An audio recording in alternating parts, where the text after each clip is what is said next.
Pertempuran di bawah senja. Langit senja mulai memancarkan warna keemasan, bercampur dengan semburat merah yang tampak seperti darah yang tertumpah di cakrawala. Angin sore bertiup kencang, membawa aroma tanah kering yang bercampur dengan hawa pertarungan yang segera pecah. Di tengah tanah lapang, Wira membuka matanya perlahan.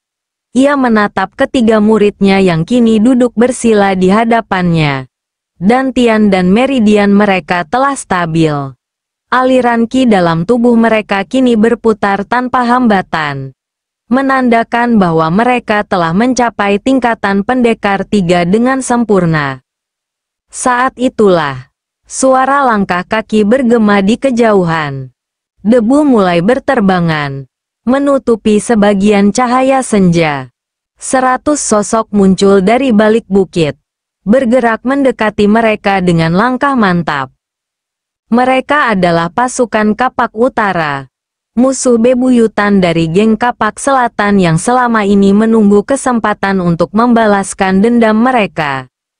Wira menyipitkan matanya, lalu menyunggingkan senyum tipis penuh ketenangan. Akhirnya mereka datang juga, gumamnya. Ia berdiri, lalu menatap ketiga muridnya. Bersiaplah. Ini ujian pertama kalian setelah menembus batas.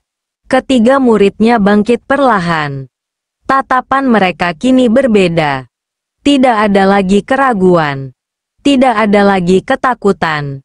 Di mata mereka hanya ada api pertempuran. Hari ini, mereka akan menguji kekuatan baru mereka. Kapak Utara menampakkan diri. Seorang lelaki berbadan besar dengan bekas luka panjang di wajahnya melangkah maju dari barisan Kapak Utara. Itu adalah Surapati, pemimpin mereka. Ia menatap Wira dengan senyum meremehkan. Wira, aku dengar kau sedang mengumpulkan para bocah tak berguna untuk menjadi pendekar. Suara Surapati menggema di udara, penuh dengan kesombongan. Ia lalu menatap ketiga murid Wira dengan tatapan sinis. Dan inikah hasil didikanmu? 3 tikus kurus yang baru saja belajar berdiri? Anak buahnya tertawa keras, mengejek tanpa ampun. Namun, ketiga murid Wira tak bereaksi. Mereka tetap berdiri tegak. Mata mereka tetap tajam. Mereka tidak lagi sama seperti sebelumnya. Wira hanya mengangkat bahu, lalu berkata dengan suara santai namun menusuk. Kau boleh menguji mereka sendiri, Surapati. Tapi jangan menyesal jika kau kehilangan lebih dari sekadar harga diri hari ini. Tatapan Surapati mengeras. Sombong. Ia mengangkat tangannya, memberi isyarat. Bunuh mereka. Pertempuran dimulai. Seperti gelombang badai, 100 pasukan Kapak Utara menerjang dengan liar. Tanah bergetar. Senjata-senjata tajam berkilat di bawah sinar matahari yang semakin meredup. Namun, 3 murid Wira tetap diam di tempat. Mereka menunggu. Jantung mereka berdetak pelan. Nafas mereka teratur. Dan ki dalam tubuh mereka mulai berputar lebih cepat. Dan saat pasukan pertama tiba dalam jarak serangan, wush, bayangan mereka menghilang. Dalam sekejap mata, ketiga murid Wira melompat ke udara dengan kecepatan yang tidak bisa ditangkap oleh mata orang biasa.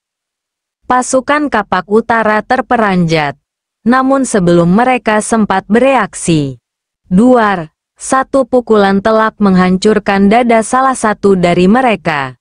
Darah segar muncrat ke udara. Tubuhnya terpental sejauh 5 meter sebelum menghantam tanah dengan keras. Semua orang membelalak. Apa yang terjadi?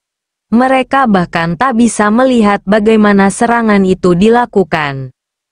Namun sebelum mereka bisa berpikir lebih jauh, blar, serangan kedua meledak di tengah pasukan. Salah satu murid Wira mendarat di tanah, menghantam tanah dengan telapak tangannya. Dampaknya menciptakan gelombang kejut yang menghantam belasan orang di sekitarnya.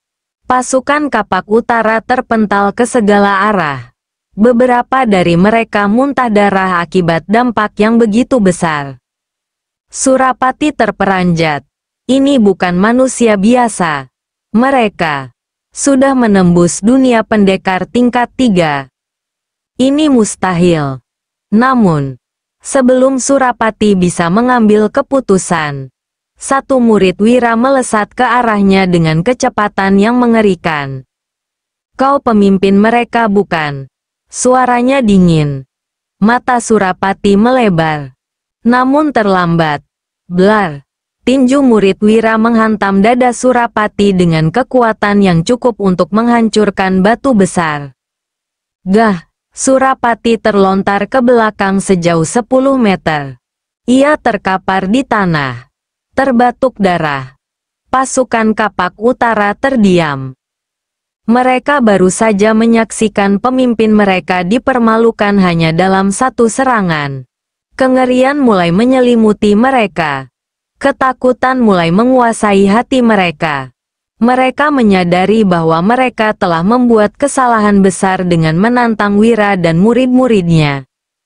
Wira, yang masih berdiri di tempatnya, hanya tersenyum. Nah, sekarang bagaimana? Masih ingin bertarung? Tak ada yang menjawab. Satu persatu, pasukan Kapak Utara mulai mundur dengan wajah pucat. Mereka tidak lagi berani bertarung. Surapati, yang masih berusaha bangkit, menatap Wira dengan mata penuh kebencian. Namun ia tahu, ia sudah kalah. Dan dengan penuh rasa malu, ia mengangkat tangannya dan memberi isyarat kepada anak buahnya untuk mundur. Mereka pun lari meninggalkan tempat itu. Murid-murid Wira menghela napas panjang, lalu menatap ke arah gurunya. Wira tersenyum puas. Bagus. Kalian lulus ujian pertama kalian. Senja kini telah berganti malam. Namun di bawah langit yang gelap itu, 3 sosok baru telah lahir sebagai pendekar sejati. Kegelapan kota utara. Langkah bos geng Kapak. Malam semakin pekat. Hujan rintik mulai turun membasahi atap-atap gedung tua di pinggiran kota utara. Asap tipis mengepul dari sela-sela gang sempit, bercampur dengan aroma logam berkarat dan aspal basah. Di atas menara sebuah gedung kumuh, berdiri seorang pria bertubuh besar dengan janggut lebat. Wajahnya garang, dipenuhi bekas luka pertempuran yang menandakan pengalamannya dalam dunia jalanan. Dialah Guntur Bara, bos besar geng Kapak Utara, yang baru saja menerima kabar menggemparkan. 100 anak buahnya yang dikenal sebagai petarung tangguh lari ketakutan hanya karena 3 orang dari geng Kapak Selatan. Matanya yang tajam menelisik kegelapan. Pikirannya berkecamuk. Siapa sebenarnya Wira? Apa yang membuatnya begitu kuat hingga mampu mengubah keseimbangan kekuatan di dunia geng jalanan? Tiba-tiba, langkah tergesa terdengar mendekat. Seorang anak buahnya dengan wajah pucat berlari, lalu menunduk di hadapannya. Bos, kami telah menggali informasi lebih dalam. Guntur Bara berbalik, sorot matanya tajam. Katakan. Anak buah itu menelan ludah sebelum melanjutkan. Wira, dia bukan orang sembarangan. Dia adalah keluarga Kanza yang terbuang. Tapi lebih dari itu, dia juga menantu dari keluarga Sukma. Mata Guntur menyipit. Kanza, Sukma, 2 nama besar yang tak seharusnya muncul di dunia gelap seperti ini. Dan ada desas-desus. Suara anak buahnya melemah.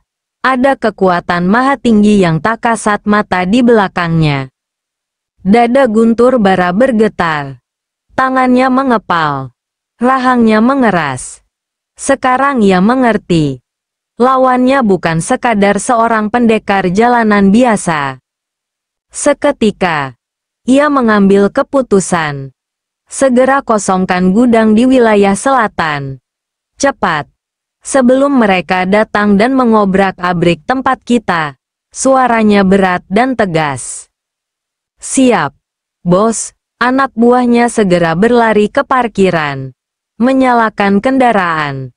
Lalu menghilang ke dalam malam.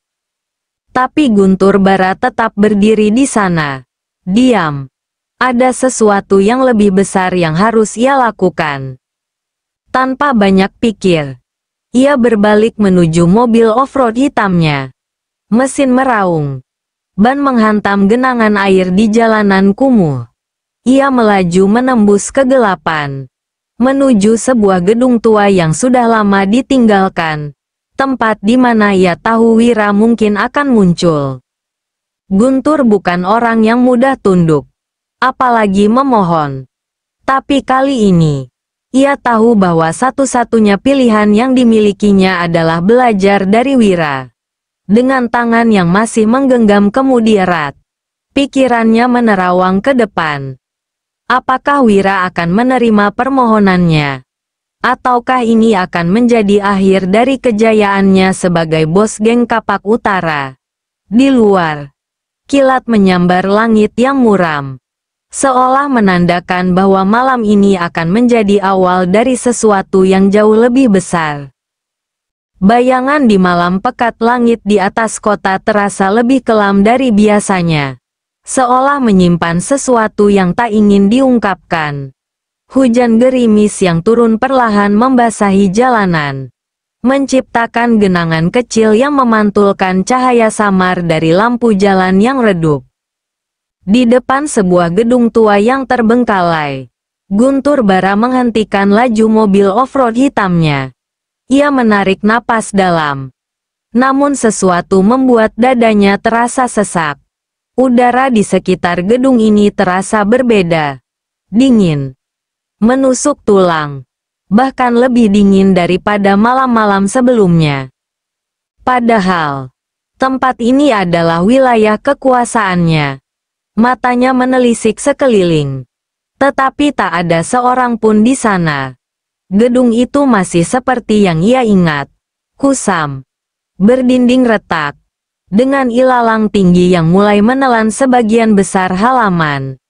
Namun, di balik kesunyian itu, ada sesuatu yang membuat tengkuknya meremang.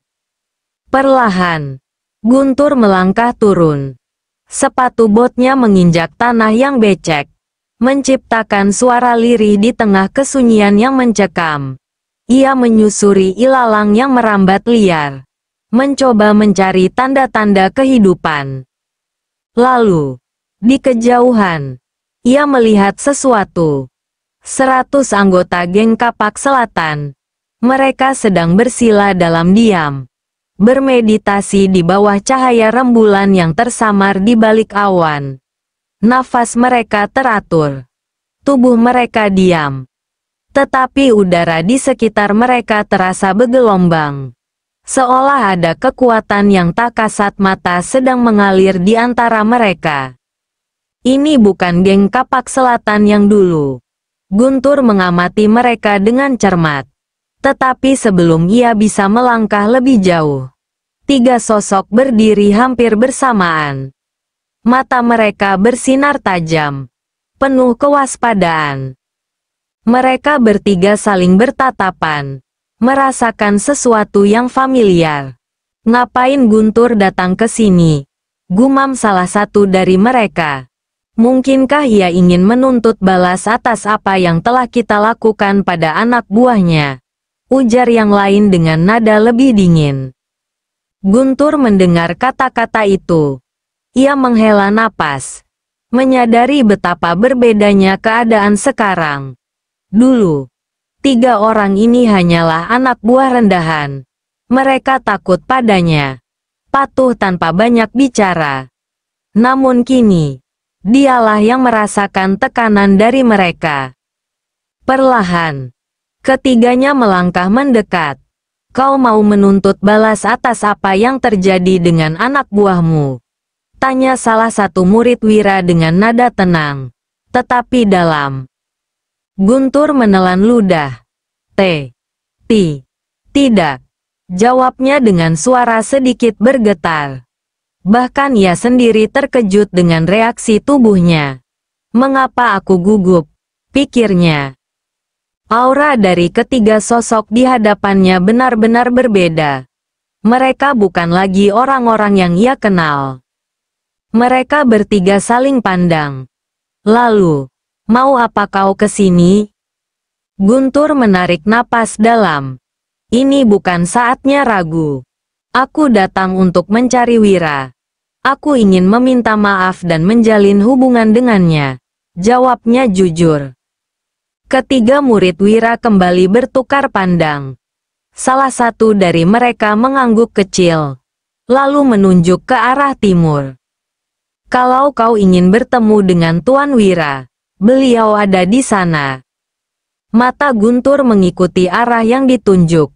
Di kejauhan, samar-samar terlihat sebuah gedung berlantai 6. Menjulang tinggi di antara bangunan-bangunan lain yang lebih kecil. Gedung itu, mengapa terasa begitu mencekam? Guntur mengangguk singkat. Baiklah, aku akan pergi ke sana. Ia berbalik tanpa berkata banyak.